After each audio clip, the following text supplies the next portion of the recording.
आधुनिक शादियों की दुनिया मतलब बहुत ही अजीब है। अगर हम इंस्टाग्राम या सोशल मीडिया पर देखें तो सब कुछ एकदम परफेक्ट लगता है। पेस्टल रंगों की सजावट, फूलों की बारिश और मुस्कुराते हुए चेहरे। बिल्कुल, एकदम किसी फिल्म के सेट जैसा। हाँ, बिल्कुल फिल्म जैसा। लेकिन उस पर्दे के पीछे झांक कर देखें तो असलियत कुछ और ही होती है। वहाँ एक ऐसा पैनिक रूम चल रहा होता है जहाँ हर कोई बस भाग रहा है, कैटरर को फोन लग रहे हैं। और किसी को ये समझ नहीं आ रहा होता कि हल्दी की रस्म के लिए वो खास कटोरी कहाँ गई। सही कहा, मतलब शादी की तैयारियां एक कभी ना खत्म होने वाले प्रोजेक्ट की तरह होती है, जहां हर छोटी से छोटी चीज के लिए एक अलग डिसीजन फटीग यानी निर्णय लेने की थकान पैदा होती है। आज की हमारी इस डीप डाइव में हम एक बहुत ही छोटे से प्रमोशनल मैसेज का विश्लेषण करने वाले हैं। यह संदेश क्राफ्ट रेजिन नाम के एक ब्रांड का है, जो हल्दी और मेहंदी के कस्टमाइज्ड प्लेटर बनाता है। पहली नजर में बस एक साधारण सा विज्ञापन लगता है, लेकिन अगर हम इस छोटे से टेक्स्ट की परतों को उधेड़ें तो ये आधुनिक उपभोक्ता मनोविज्ञान का एक बहुत बड़ा उदाहरण बन जाता है। बिल्कुल, और शादियों के बदलते स्वरूप और डायरेक्ट टू कंज्यूमर मार्केटिंग का एक पूरा मास्टर क्लास है ये। इस विज्ञापन की शुरुआत ही एक ऐसे सवाल से होती है जो सीधे उस शादी वाले घर के पैनिक रूम में एंट्री करता है। उसमें लिखा है, अभी तक कोई तैयारी नहीं हुई तो टेंशन बिल्कुल मत लीजिए। हाँ, ये अपने आप में एक बहुत दिलचस्प शुरुआत है, क्योंकि ये प्रोडक्ट के बारे में तो बात ही नहीं कर रहा है। सही बात है। ये सीधे तौर पर एक मनोवैज्ञानिक रणनीति है। जब मार्केटिंग का कोई भी संदेश इस तरह से शुरू होता है तो वो असल में उत्पाद नहीं बेच रहा होता। तो फिर क्या बेच रहा है वो? वो एक समाधान बेच रहा होता है, भावनात्मक राहत का समाधान। आप देखिए ना, शादी वाले घरों में तैयारी ना हो पाने का डर सबसे बड़ा होता है। ओहो, बहुत ज्यादा। लोग महीनों पहले से लिस्ट बनाना शुरू कर देते हैं, फिर भी आखिरी वक्त पर कुछ ना कुछ छूट ही जाता है। ऐसे में यह विज्ञापन उस शोर शराबे और घबराहट के बीच एक बहुत ही शांत आवाज की तरह आता है। मतलब एक तारणहार की तरह। बिल्कुल, ब्रांड यह जताने की कोशिश कर रहा है कि वो सिर्फ एक वेंडर नहीं है, बल्कि एक संकट मोचक है। टेंशन बिल्कुल मत लीजिए, ये सिर्फ एक कैच फ्रेज नहीं है। ये एक वादा है कि वे उस मानसिक भार को कम करने वाले हैं जो शादियों के इर्द गिर्द बुना गया है।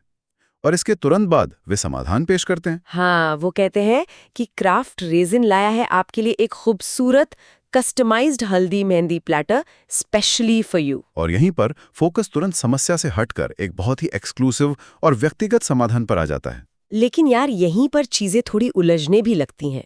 मतलब समाधान के तौर पर जो दावा किया जा रहा है वो बहुत बड़ा है। वो कैसे? स्रोत सामग्री में साफ साफ लिखा है, चाहे आपकी कोई भी कलर थीम हो, हल्दी हो या मेहंदी, हमारा मल्टी कलर रेजिन हल्दी मेहंदी प्लेटर हर थीम पर परफेक्टली सूट करेगा। अब इस दावे को थोड़ा चुनौती देने का मन कर रहा है मेरा। पारंपरिक रूप से देखें तो हल्दी की रस्म का मतलब है पीला रंग, पीले फूल, पीले कपड़े, पीली सजावट। हाँ, और दूसरी तरफ मेहंदी का मतलब है हरा रंग। ये दोनों रंग स्पेक्ट्रम के बिल्कुल अलग अलग हिस्सों में आते हैं। लोग बाजारों में घूम घूम कर हल्दी के लिए अलग पीले रंग की थालियां और मेहंदी के लिए हरे रंग के खास बर्तन ढूंढते हैं। बिल्कुल। तो ये मल्टी कलर प्लेटर ऐसा कौन सा जादू कर रहा है कि ये दोनों बिल्कुल विपरीत थीम पर परफेक्टली सूट कर जाए? क्या ये कोई गिरगिट है जो बैकग्राउंड देखकर अपना रंग बदल लेता है? अरे नहीं। मुझे तो मार्केटिंग की भाषा में ये दावा थोड़ा अतिशयोक्ति जैसा लगता है। ये दावा सुनने में अतिशयोक्ति लग सकता है, मैं मानता हूं।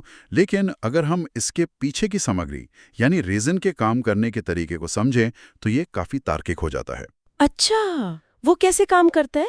देखिए, रेजिन मूल रूप से एक तरल रासायनिक पदार्थ है जो एक हार्डनर के साथ मिलने पर धीरे धीरे सूखकर कांच की तरह ठोस और पारदर्शी हो जाता है।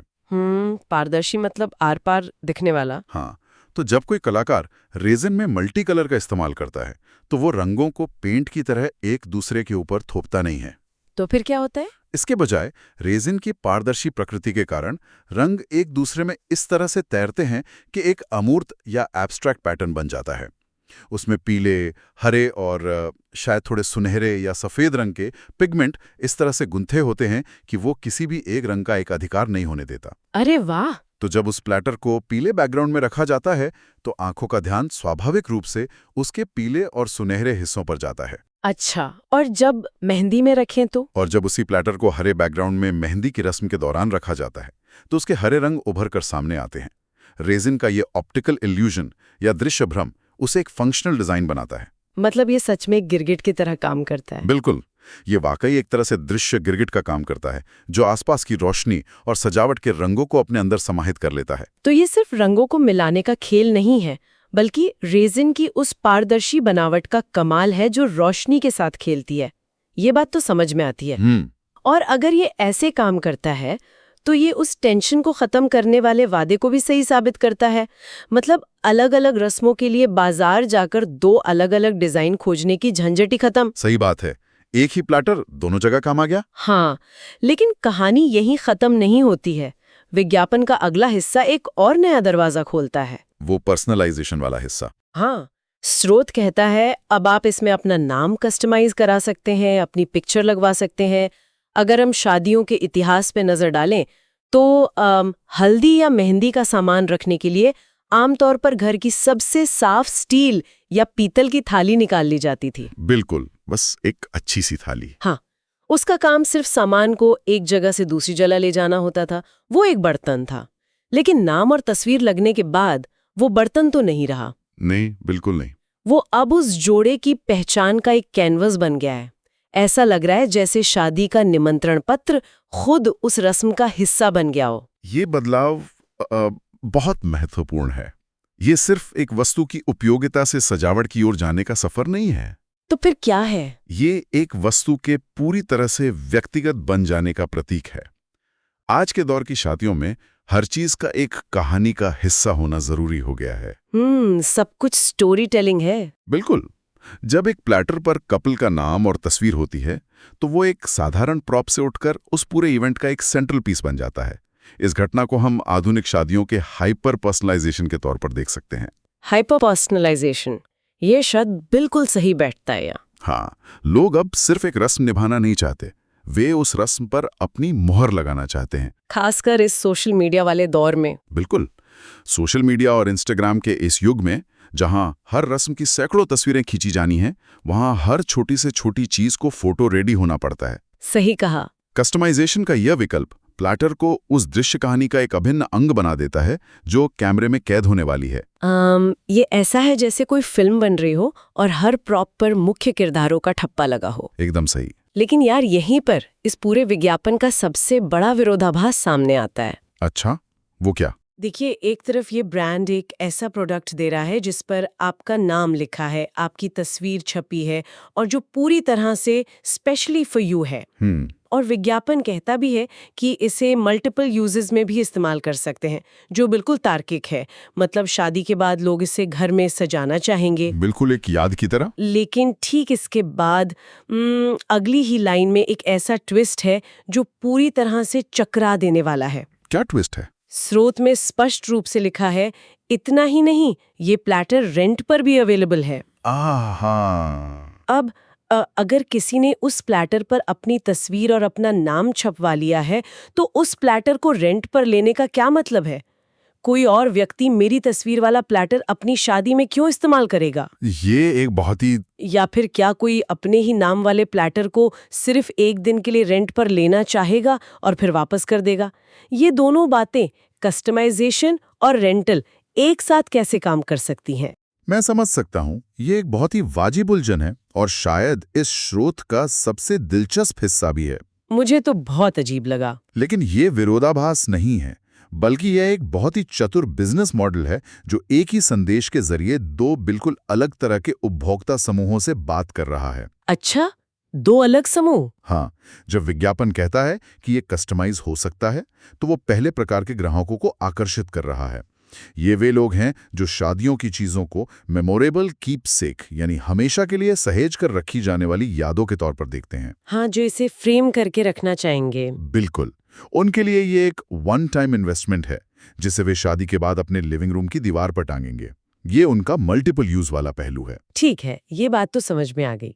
लेकिन दूसरी तरफ एक पूरी तरह से नई पीढ़ी है जो रेंटल इकोनॉमी में विश्वास करती है। तो ये रेंटल इकोनॉमी वाला हिस्सा कैसे काम करता है, खासकर ऐसे प्रोडक्ट के लिए? जो दूसरा उपभोक्ता समूह है वो बहुत व्यवहारिक है। वे जानते हैं कि शादी के बाद एक फैंसी थाली का कोई खास उपयोग नहीं है, चाहे वो कितनी भी सुंदर क्यों ना हो। हाँ, फिर वो बस अलमारी में धूल खाती है। सही कहा। तो वो लोग सिर्फ वो मल्टी कलर डिजाइन चाहते हैं जो उनकी हल्दी और मेहंदी दोनों थीम पर फिट बैठ जाए। वे कस्टमाइजेशन वाले विकल्प यानी नाम और तस्वीर वाले हिस्से को छोड़ देंगे। ओहो, मतलब वो बिना नाम और तस्वीर वाला प्लाटर लेंगे। बिल्कुल। वे ब्रांड से कहेंगे कि हमें बिना नाम और तस्वीर वाला एक सुंदर मल्टी कलर प्लाटर सिर्फ 2 दिन के लिए किराए पर दे दीजिए।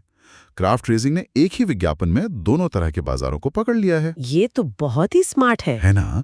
और अगर हम रेजिंग की बात करें तो रेंटल मॉडल के लिए ये एक बहुत ही उपयुक्त सामग्री है। वो कैसे? पारंपरिक रूप से गोटे, फूल या कपड़े से सजी थालियों को किराए पर देना मुश्किल होता है क्योंकि वे जल्दी खराब हो जाती हैं, उन पर हल्दी के दाग लग सकते हैं। हाँ, कपड़े से हल्दी छुड़ाना तो नामुमकिन है। बिल्कुल। लेकिन रेजिन एक सॉलिड वाटरप्रूफ सतह है। इसे आसानी से धोया और साफ किया जा सकता है। एक ग्राहक के इस्तेमाल के बाद इसे साफ करके दूसरे ग्राहक को रेंट पर देना बहुत आसान है। क्या बात है। ये ब्रांड के लिए एक लगातार कमाई का जरिया बन जाता है। ये रणनीति तो वाकई बहुत गहरी है। मतलब एक ही तीर से 2 निशाने। आप उन लोगों से भी पैसे कमा रहे हैं जो भावनाओं में बहकर हमेशा के लिए यादें खरीदना चाहते हैं, और उनसे भी जो सिर्फ अपना काम निकालकर पैसे बचाना चाहते हैं। बिल्कुल। लेकिन इन सब के बीच एक और चीज है जो मुझे बहुत दिलचस्प लगी। क्या? इस पूरी प्रक्रिया को पूरा करने का तरीका। स्रोत के बिल्कुल अंत में एक लाइन है, ऑर्डर और मोर डिटेल्स के लिए अभी व्हाट्सएप करें 7417321893। आमतौर पर जब हम किसी बिजनेस की बात करते हैं तो उम्मीद होती है कि वे कहेंगे हमारी वेबसाइट पर जाइए या हमारा ऐप डाउनलोड कीजिए या कोई जटिल सा फॉर्म भरिए। हाँ, लेकिन यहाँ ऐसा कुछ नहीं है। सीधा एक व्हाट्सएप नंबर दिया गया है। ये इतना सीधा और सरल क्यों रखा गया है? ये डायरेक्ट टू कंज्यूमर बिजनेस का सबसे आधुनिक रूप है, जिसे हम कॉन्वर्सेशनल कॉमर्स भी कह सकते हैं। Conversational commerce? हाँ, वेबसाइट पर जाने का मतलब है कि ग्राहक को एक लंबी प्रक्रिया से गुजरना होगा। कैटलॉग देखना, कार्ट में डालना, चेकआउट करना, इन सब चरणों में ग्राहक का ध्यान भटक सकता है या वो खरीदारी का इरादा बदल सकता है। बीच में ही वो पेज बंद कर सकता है। बिल्कुल। लेकिन व्हाट्सएप का मामला बिल्कुल अलग है। ये एक ऐसा मंच है जिसका इस्तेमाल लोग अपने दोस्तों और परिवार से बात करने के लिए करते हैं। ये एक बहुत ही व्यक्तिगत और घनिष्ठ जगह है। सही बात है। जब कोई ब्रांड आपको व्हाट्सएप पर आमंत्रित करता है तो वो आपके और अपने बीच की कॉर्पोरेट दीवार को गिरा रहा होता है। हाँ, ये ऐसा लगता है जैसे आप किसी बड़े शोरूम में नहीं बल्कि अपने मोहल्ले के किसी भरोसेमंद दुकानदार से बात कर रहे हो। सटीक तौर पर। और अगर हम विज्ञापन की पहली लाइन पर वापस जाएं, टेंशन बिल्कुल मत लीजिए, तो ये व्हाट्सएप नंबर उस वादे को पूरा करता है। वो कैसे? जब आप शादी की तैयारियों में उलझे हुए हैं, वेबसाइट छानना और फॉर्म भरना खुद में एक टेंशन का काम है। ओहो, बहुत बड़ा सिरदर्द है। लेकिन एक नंबर सेव करके एक छोटा सा मैसेज भेजना, हाय मुझे 20 तारीख के लिए प्लेटर चाहिए, ये बहुत आसान है। एकदम लो एफर्ट। बिल्कुल।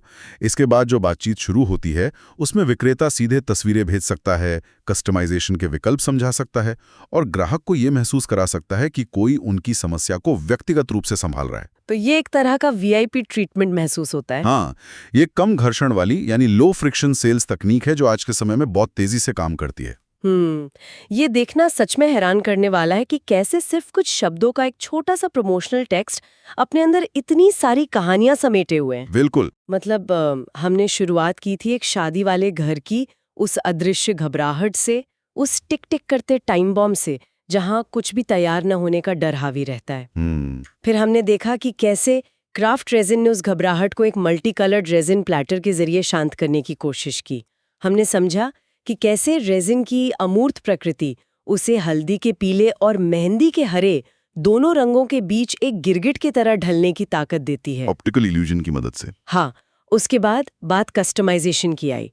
कैसे एक साधारण सी थाली एक ऐसा कैनवस बन गई जिस पर नाम और तस्वीरें छपी हैं जो खुद उस जोड़े की पहचान बन गई और उनका सेंटरपीस बन गई। बिल्कुल। और फिर हमने उस दिलचस्प विरोधाभास को सुलझाया कि कैसे एक ही प्रोडक्ट हमेशा के लिए सहेजने वाले और सिर्फ किराए पर लेने वाले दोनों तरह के ग्राहकों को एक साथ टारगेट कर रहा है। रेंटल इकोनॉमी और कीपसेक दोनों को। हाँ, और ये सब कुछ हो रहा है सिर्फ एक व्हाट्सएप मैसेज के जरिए।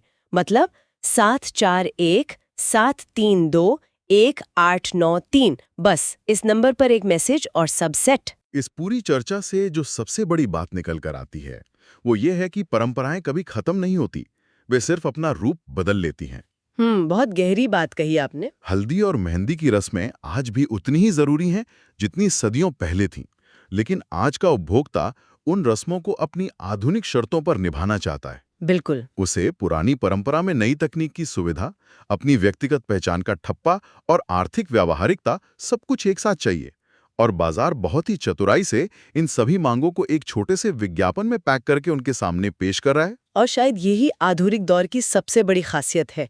लेकिन जाते जाते इस पूरी चर्चा से निकला एक सवाल मैं जरूर छोड़ना चाहूंगी। जी बिल्कुल।